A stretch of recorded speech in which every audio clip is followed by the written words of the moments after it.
Hello there folks, welcome back to the channel. Today we're in the workshop again, down here at Champion Motorcycles. Today we're going to look at my Royal Enfield 350 Bullet. This is a 2008 model, one of the last of the old engines with the cast iron barrel.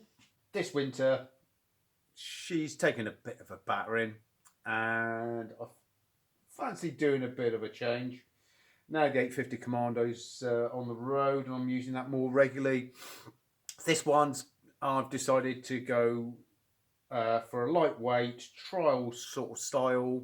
There she is. When I first got her, she had the deep valance mud guards on. I changed, she had the original air filter. I put a foam filter on there, made a little cover for the electrics. She had the original exhaust on. I put the Goldie style exhaust on there. Chrome mud guards, lighten it up a bit, but I want to do a bit more. The plans involve either fitting an original style wassel single seat. These are a bit wide. I don't know whether that's the look I want to get. What I'm going to do first is I'm going to strip the back end off.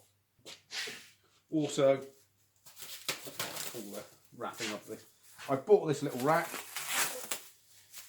through eBay, Indian sellers.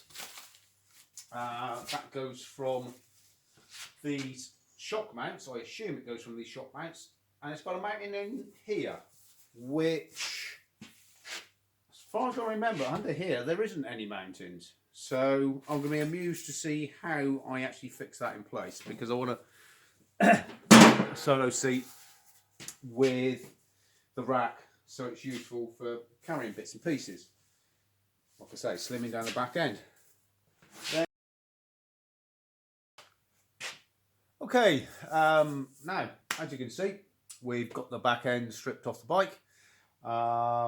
So it's time to decide on how it's going to look. As I said earlier, got the rack, so I'll step over here. That's going to come off the shock mounting points, but right, I'll have to show you this. I'll show this. We come over here and we do have the electrics here, which I'm going to put into the old airbox. And the way this rack mounts, it will come here to the shock points, but on this model there's a bar across here where these are going to sit. So I'm either going to have to cut this bar out. Let's get that. You can see, cut this bar out when I remount the. Well, I'll take the electrics out of the way, and make a mount for these bolts, or cut these off and fabricate up another kind of mount. So that's my little quandary there. I did already look at the smaller seat, but I think actually the little seat will just get lost on there. So I'm going to go with the wassel, which will sit about there. And I've also then got to think about where my spring mounts are.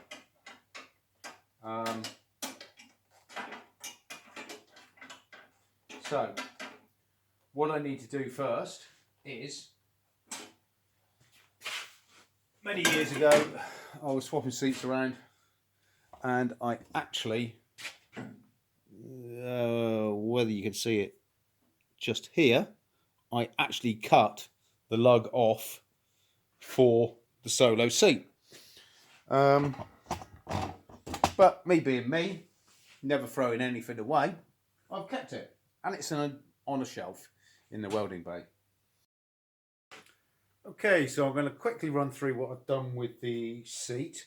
I found the little bracket, excuse me, but it didn't actually have a hole in either side, and wasn't really that much use as a pivot.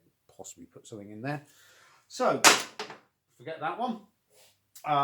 What I decided to do was remove the cover from the seat. Then I've welded a couple of plates onto the base of the seat. I had turned up, if you can see it there, the sleeve, which is now welded to the frame to create the pivot. And then on the rear, I'll show you that in the camera here, I've made these pair of brackets. These are mount between the old mudguard stay and the shock top mount.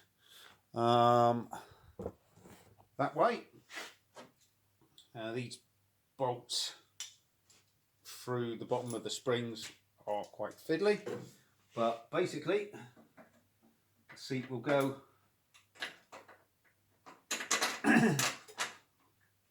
on the front. So we have the front mount there, which pivots, and the springs will be bolted at the back. Simple as that. So now we have the seat on there. I can concentrate on the back mudguard.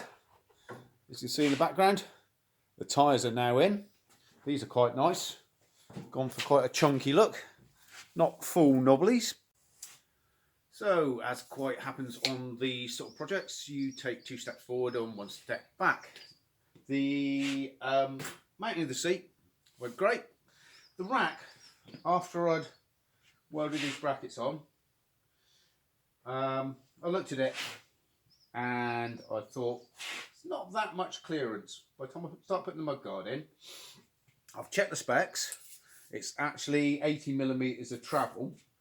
And when I look across there, I've got maybe